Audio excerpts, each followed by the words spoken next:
He is one of those rare athletes whose name has become synonymous with his game.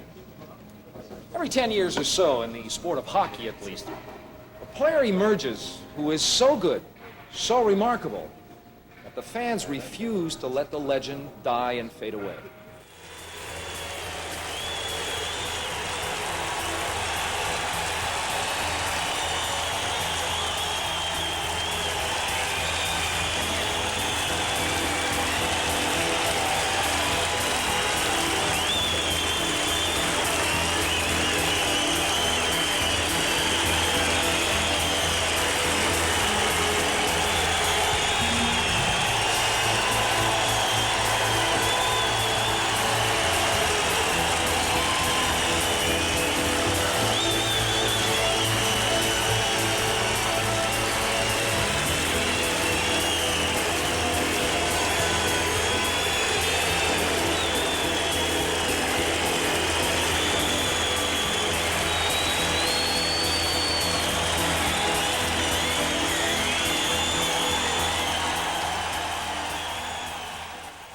The adulation of the crowd, the respect of both teammates and opponents alike.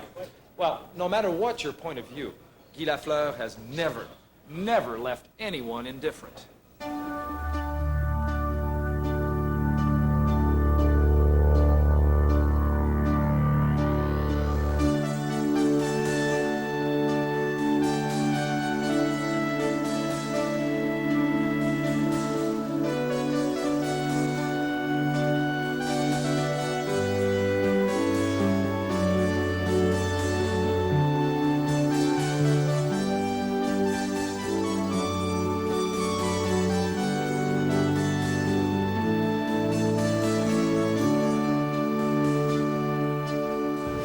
The magic of his stick handling, the precision of his shot, the sheer artistry of his stride have made Guy Lafleur, for young and old alike, the perfect prototype of the professional hockey player.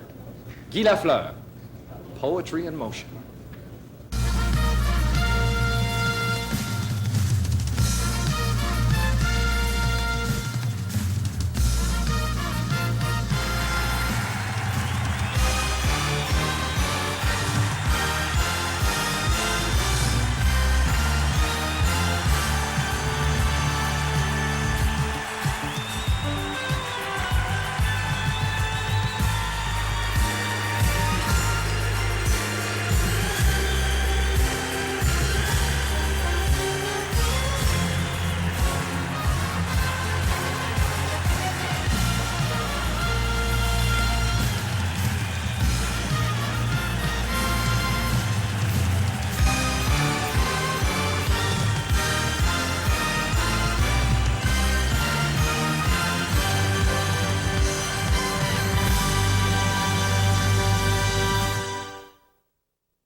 In the following minutes, Guy Lafleur, along with hockey expert Pierre Ladouceur, will demonstrate the basic principles of the game of hockey.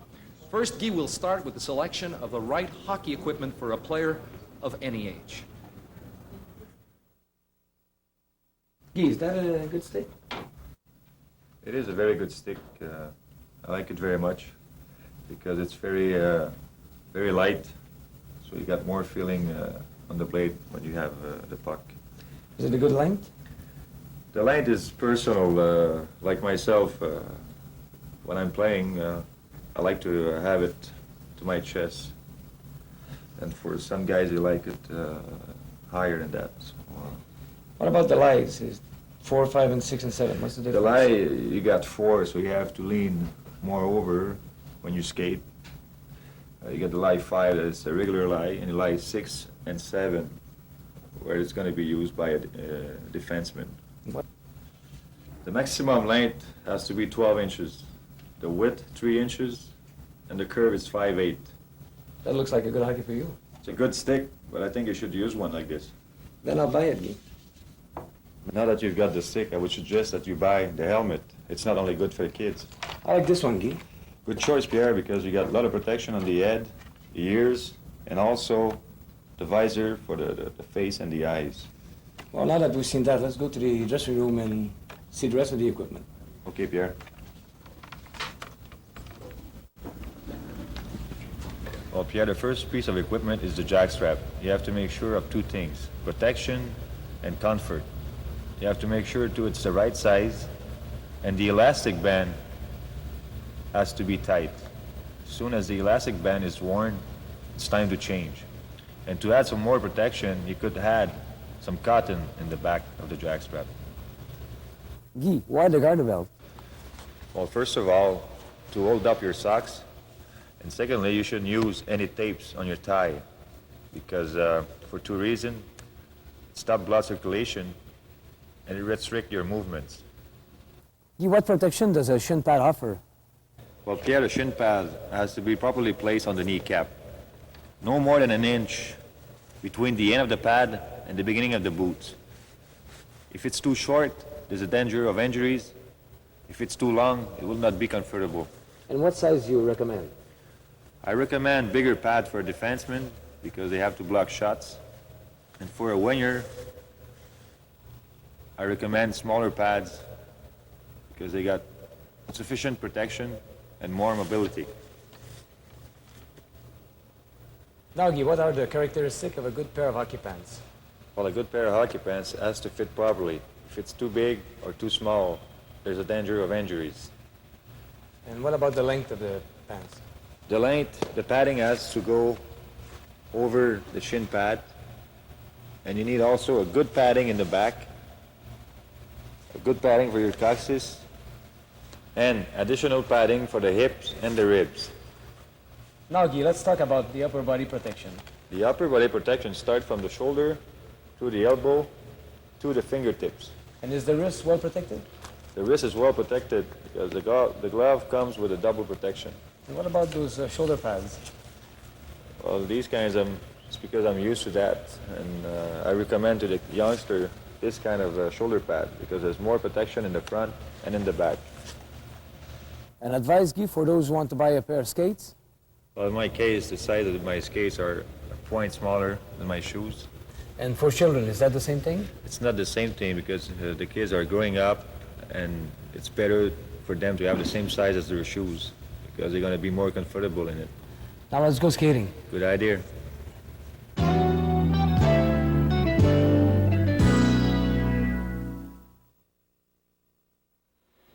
Guy, skating is an essential part of the game of hockey.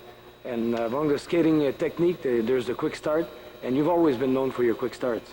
Well, a quick start is very important when you got somebody covering you, and to get rid of it with a quick start, it's a lot easier. You always had somebody covering you, maybe sometimes two? Well, sometimes you have two guys covering you, and to be able to get a loose puck 10, 15 feet ahead of you, you have to get a quick start, as quick as possible. And there's also, you've been known to intercept a few passes. Well, with a quick start, it's a lot easier to intercept a pass, especially in the defensive zone or offensive zone, depending where the puck is. But with a quick start, it's a lot easier. Well, we'll make a demonstration and show the youngster how to do it.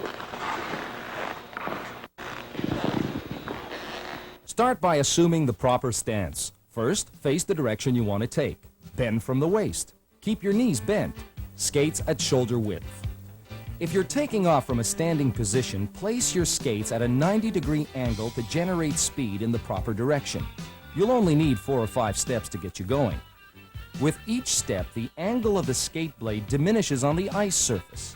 From 90 to 60, then to 50, 40, and finally 30 degrees. With each step you take, concentrate on the full extension of your back leg.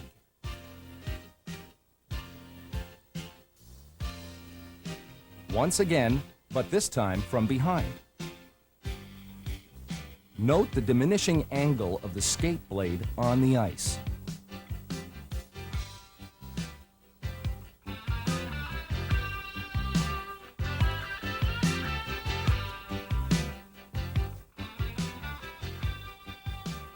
Whether you're taking off from a standing position or in motion, the same principle applies.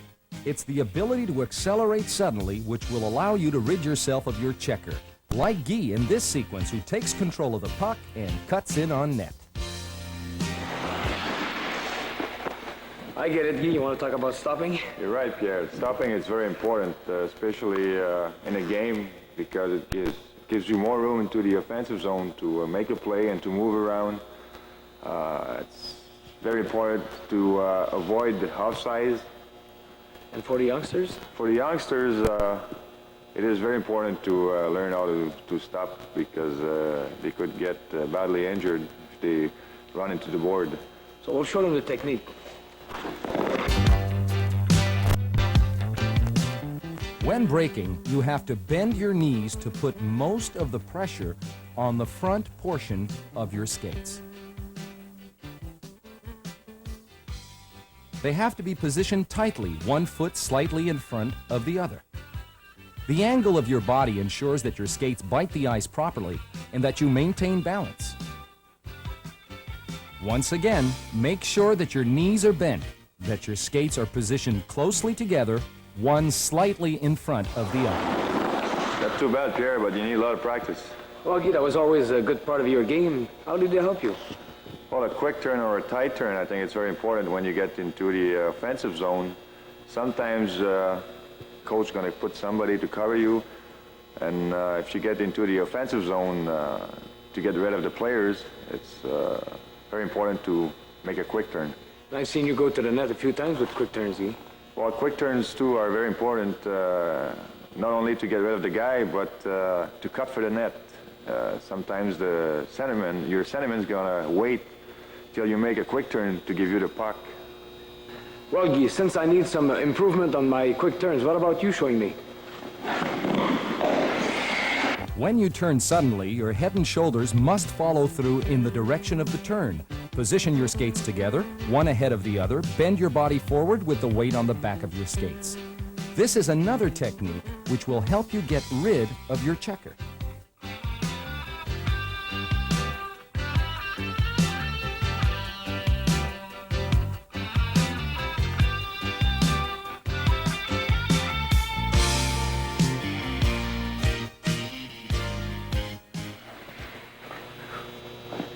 Our next point, Guy, is pivot. That's a point where you took advantage during your career of guys who couldn't pivot or couldn't skate well backward, going back. Well, on a one-on-one, Pierre, if you go against a defenseman, if the defenseman is having a problem to pivot on the right side or the left side, it's a good advantage for the forward. I guess in the NHL, Guy, the weaknesses of defensemen are pretty well known all around the league. Well, a lot of guys have problems to pivot on the right side or the left side. So usually it's a big advantage for a forward to know which side is having a problem. When we talk about skating backward, we think of a defenseman, but isn't it also important for forwards?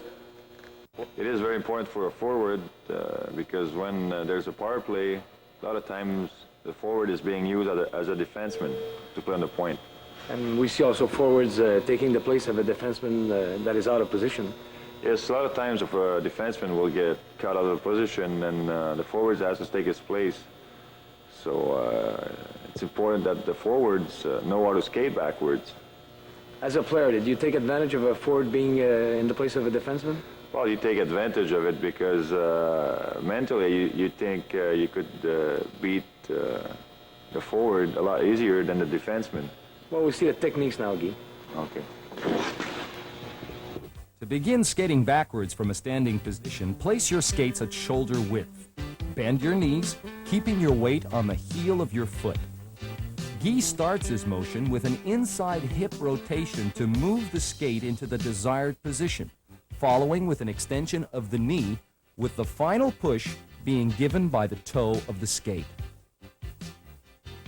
To turn while skating backwards, Guy transfers his weight to one foot, raising the other to rotate it toward the outside. He then places the arch of his foot next to the heel of the skate, supporting his weight. You must follow through your motion with both your shoulder and back. This will allow you to open up both your hip and shoulder. You'll have to work on both these moves, which should follow each other in one single fluid motion. To change from forward to backward skating, you pivot by putting your weight on one skate. and by rotating your opposite shoulder to open up your body. While at the same time, the other leg rotates to the outside and the skate touches the ice directly across from the other. To stop while skating backwards, you rotate both skates to the outside, bend your knees, and put pressure on the skate blade by extending your legs. Once again in motion. Practice these moves, and you'll see the results won't be long in coming.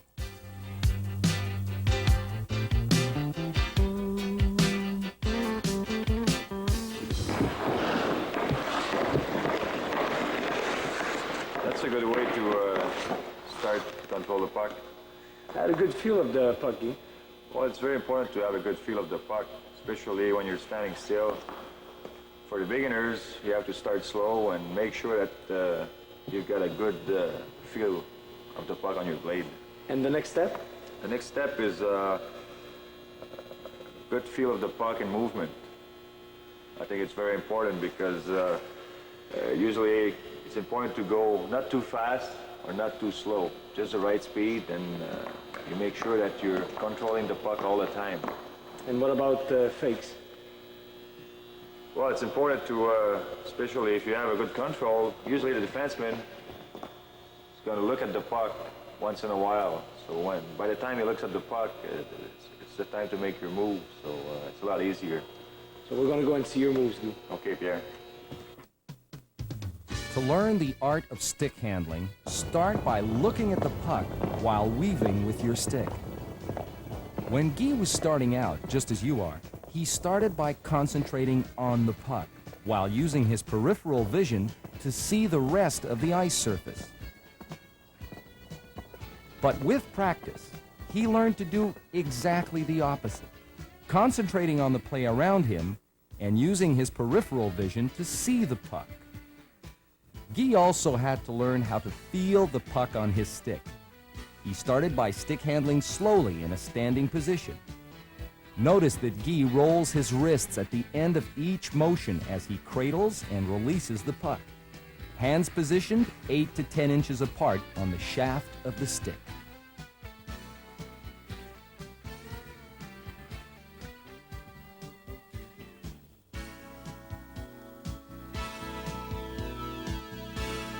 To stick handle while in motion, the same principle applies. First, you have to be aware of your cruising speed. Remember, to be efficient, you have to be in control. The main thing here is to practice. When you hop on the ice with your teammates, don't begin by shooting the puck on the boards. Instead, try to stick handle around them. This exercise can be performed either outside or inside during a pickup game, for example. Deking while maintaining control is no easy matter. To learn how to do it, first work on your skating ability, then on puck control, using rubber markers to indicate the path to follow. The main idea behind a deke is to fool your opponent into concentrating on the puck instead of you. So don't forget to practice a variety of moves to get around the defense. Also remember to practice fake shots to the net. This will help you fool opposing goaltenders.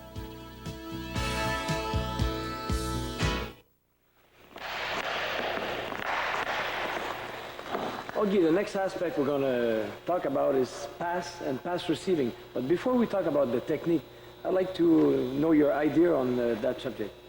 Well, the first thing about passing the puck is, the most important thing is to be precise. And other than precision? Well, the players who's receiving the puck has to want the puck. If he just stay there and expect his line mate to make a perfect pass to him, when somebody's beside him, an opponent is beside him, it's going to be very tough. He has to want the puck and go into the opening to get a perfect pass. So you need good timing. The timing is very important too, to give a chance to your line mate, the one who's got the puck, to give him a chance to make a good pass. But with that in mind, now we're going to go to the technique. For a sweep pass, turn your head toward the target. Hands 8 to 10 inches apart on the shaft of your stick. The puck should be even with your skates. And bend your stick slightly to better cradle the puck. Your arms push the puck forward with a sweeping motion. The puck should be at the heel of the stick, and as it moves down the blade, you should give it a spinning motion. That'll ensure it stays flat on the ice, making reception a whole lot easier. When receiving the pass, make sure you're holding the stick properly. Hands should be 10 inches apart, the upper hand in a rigid position, the lower hand holding the stick more loosely. Don't forget to roll your wrists upon reception. Hold the blade of your stick at a 90-degree angle on the ice and pull it back slightly when receiving the pass. And remember, there is another important element at work here. To get to a pass in order to receive it properly, you must exert an effort. Don't give up on the puck. Now for the flip pass. This one could give you a little trouble at first. It's usually used to avoid an obstacle of some sort, an opponent's stick or leg, for example. Your wrist action will allow you to raise the puck. Open the blade of the stick and raise the puck in a shoveling motion. The puck must stay as flat as possible as it travels through the air, so that it will land flat on the ice surface, allowing for easier reception. Notice the position of the puck as it travels through the air.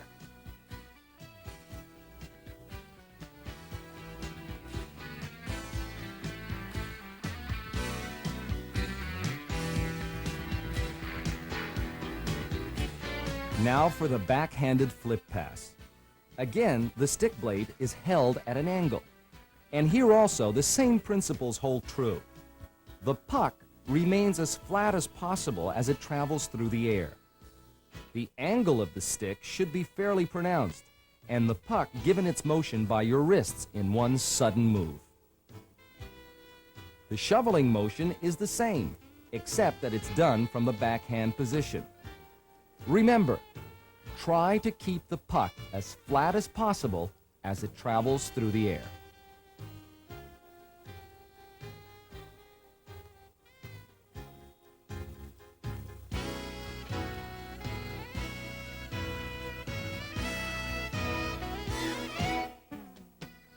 For the backhanded sweep pass, start by looking at the target. Trap the puck by lowering the blade of your stick and slide it down the blade.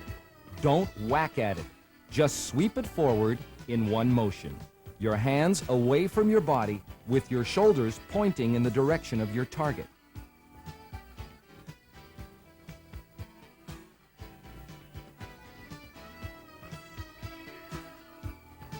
After you've practiced all these passes from a standing position, remember to practice them while in motion. Ask for one of your teammates to help you out. This will allow both of you to develop your passing ability. But don't forget that even with a lot of practice, the goalie sometimes comes out the winner.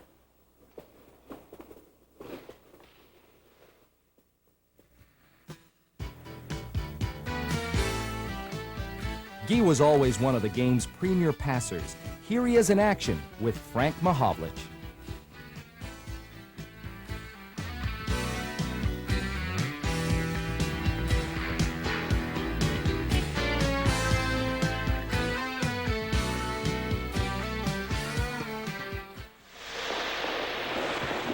Well, it won't be hard to convince the youngsters of the importance of the shooting game in hockey. Well, Pierre, when I was young, a lot of people used to tell me the more often you shoot, better chance you've got to score a goal.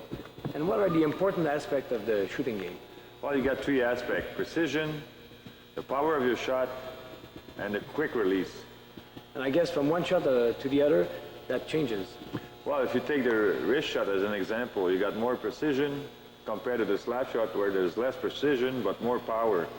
And the backhand, you got as much precision as the wrist shot, but it's less powerful. Buggy, we're going to see you in action in all those shots. Okay, Pierre. First, the wrist shot.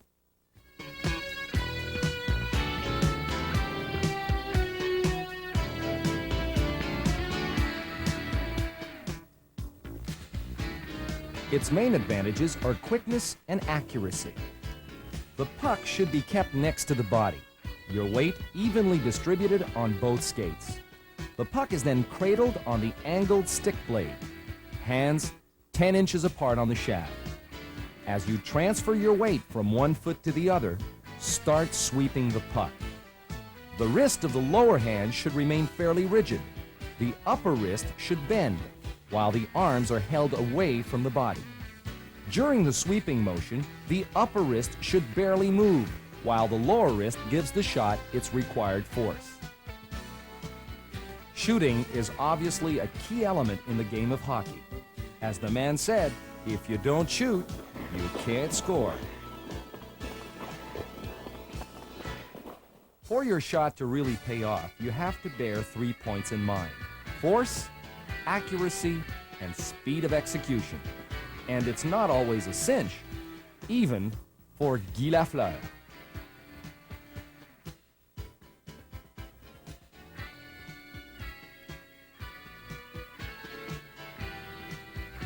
Now, the slap shot. Its advantage is its blinding speed. Accuracy, on the other hand, can only come with practice.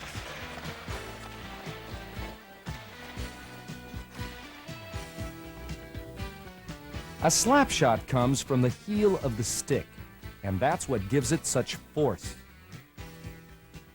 The weight transfer is most important here and should occur as the stick blade is on its way down. You should end up with most of your weight on your front foot. The heel of your stick should hit the ice surface about an inch behind the puck. That'll give the puck more force.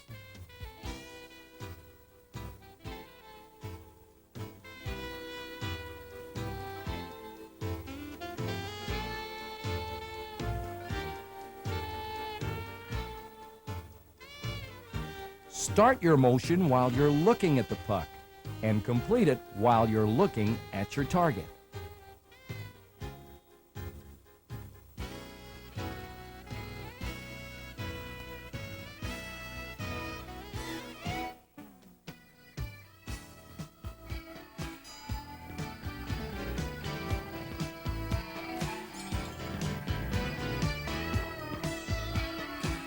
And now the same shot, but in motion.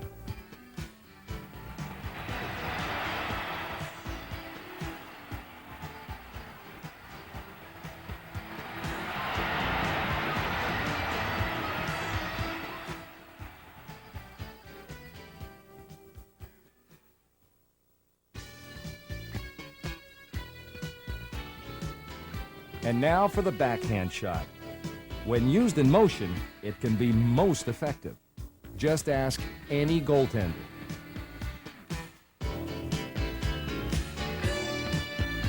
Let's analyze it step by step. First, keep your eye on the puck, hands about 12 inches apart, and the puck should rest on the heel of your stick. The weight of your body is then transferred from the back leg to the front leg in one sudden motion. Notice that Guy uses the heel of his stick to propel the puck toward the net. Despite what you may have been told, the backhand can be an accurate shot if you use the heel of your stick.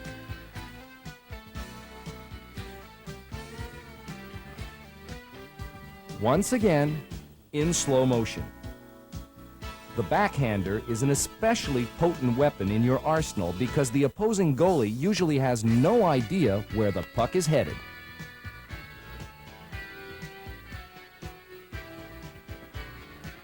Again, watch Guy use his backhand in action.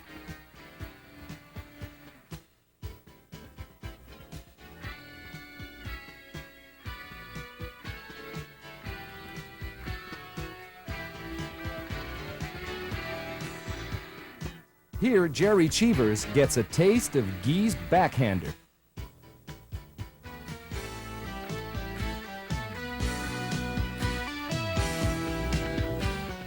The flip shot. The flip shot is used in very specific situations, usually when you're closing in on the opposition's goaltender or in the crease at very close quarters. To raise the puck, make sure it's directly in front of your skates. It's easier to raise the puck with the front of your stick blade, although the heel can be used if the situation demands it. Remember, if the goalie goes down, it's always a good idea to shoot high. The penalty box. You haven't been here too often in your career, Guy. Well, I was more useful on the ice than in the penalty box.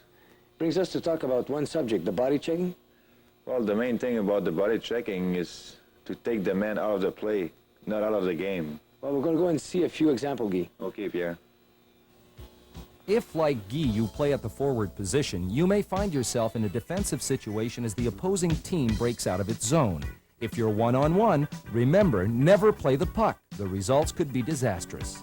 Instead, play the man and try and maneuver him to the corner of the rink, where you'll be able to check him and get control of the puck.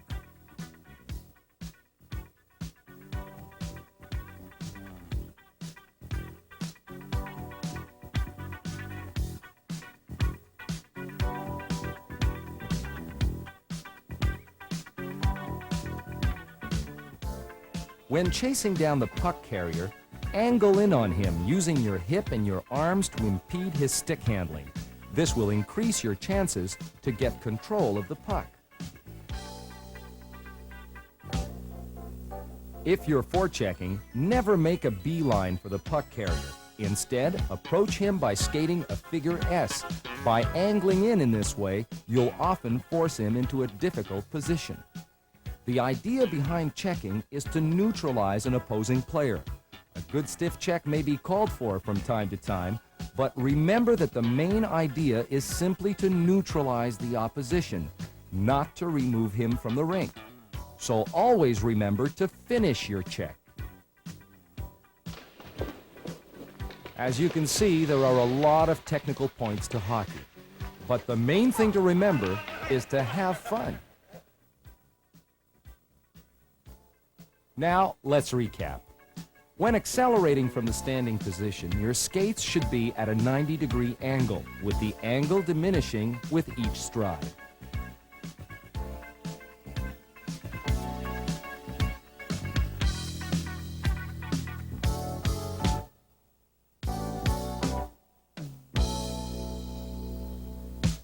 Don't forget to practice your stick handling when no one is around to take the puck away from you. This will help you develop your skills at your own speed.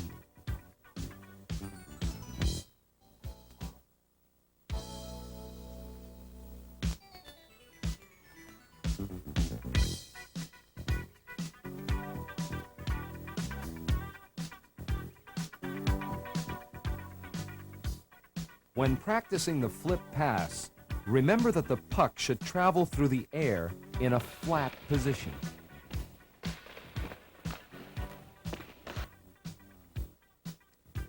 And don't forget that to develop an effective slap shot, you must use the heel of your stick to propel the puck. Accuracy will come with practice.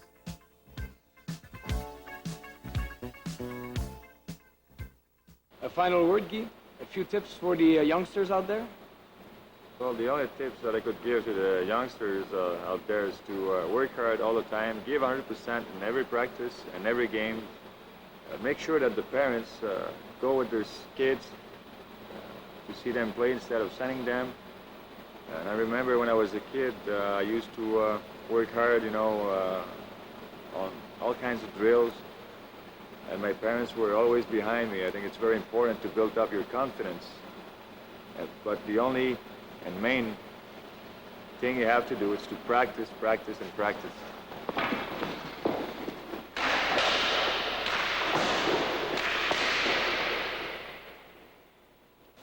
Well, playing against Guy Lafleur is certainly no cinch, as I've discovered his opponents over the years. As a matter of fact, we'd like to conclude our presentation with a highlight package showing some of the great moments of Guy Lafleur's life. Guy Lafleur, the hockey player with the perfect style.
In Montreal, the dynasty started years before had given the sport two of its greatest names, Maurice Richard and Jean Béliveau. But the time had come for someone to continue the tradition.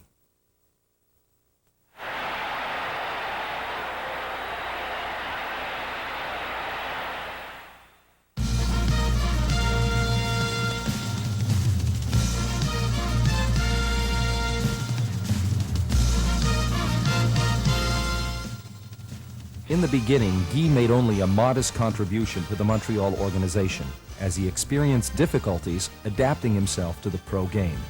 As he said at the time, "I was afraid to make mistakes." In his second season with the Habs, Guy won his first Stanley Cup as the Canadiens downed the Chicago Blackhawks. In that playoff season, he scored 3 goals and tallied 5 assists. Team captain Henri Richard takes the victory lap, and for the first time, Guy Lafleur sees his name engraved on the cup. In 1975, Guy scored 50 goals in a single season for the first time of his career. He finished up with 53 tallies, a new team record. He also became the most spectacular player of his era.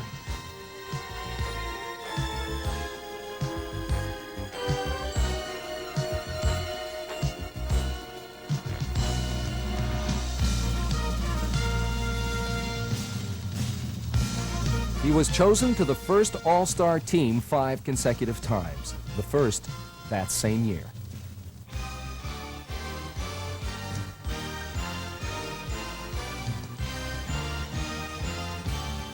In 1976, the Philadelphia Flyers were champions. The Montreal Canadiens eliminated them in 4 games. That series' winning goal was scored by Guy Lafleur. During that playoff year, Guy scored 7 goals and added 10 assists. And captain Yvan Cournoyer accepted the cup for his teammates.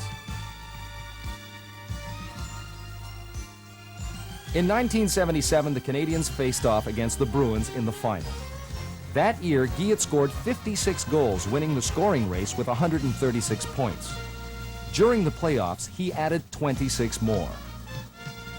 4th game of the final. The score is tied 1-1 by Jacques Lemaire on a feed from Guy Lafleur. Just a taste of what was to come in overtime.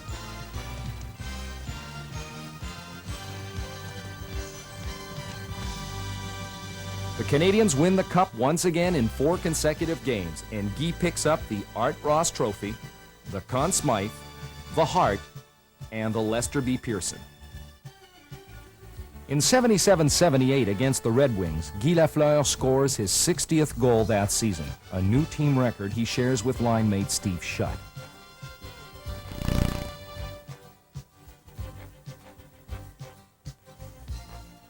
In 1978, the Bruins are once again in the final with the Canadiens. Lafleur scores 10 goals and 11 assists during the playoffs.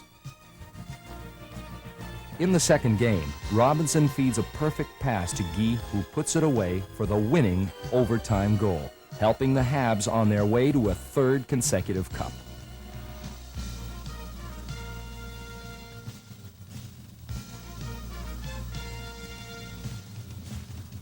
In 1979, the Canadiens are once again in the final, this time against the Rangers. Ahead 2-1, Guy feeds a perfect pass to Serge Savard, who scores the winning overtime goal to send the series back to Montreal for the 5th and deciding game.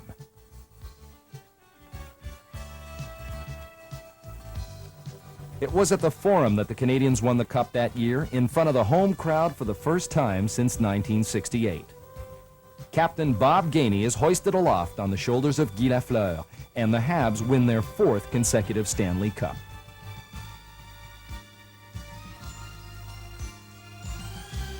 December 20th, 1983, against the New Jersey Devils, Guy scores his 500th goal, joining Maurice Richard and Jean Béliveau at that exalted plateau.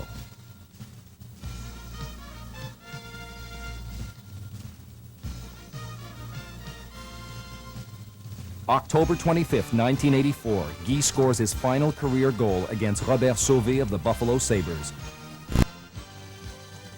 And for the last time, Montreal fans hear Claude Mouton announce. 10 Canadiens goal scored by number 10, Guy Lafleur.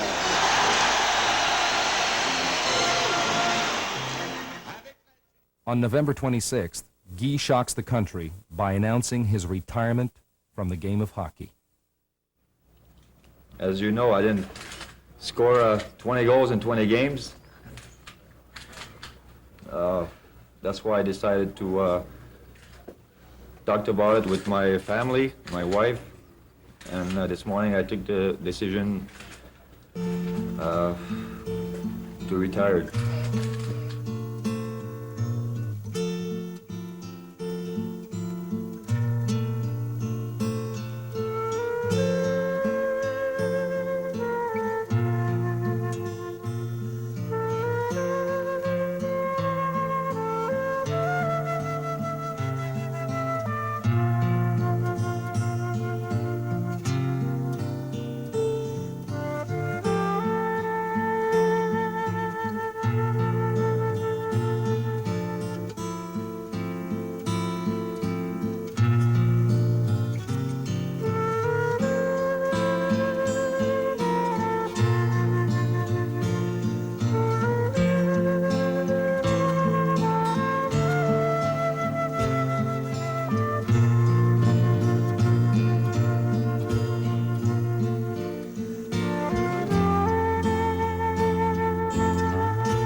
Mesdames et messieurs, Guy.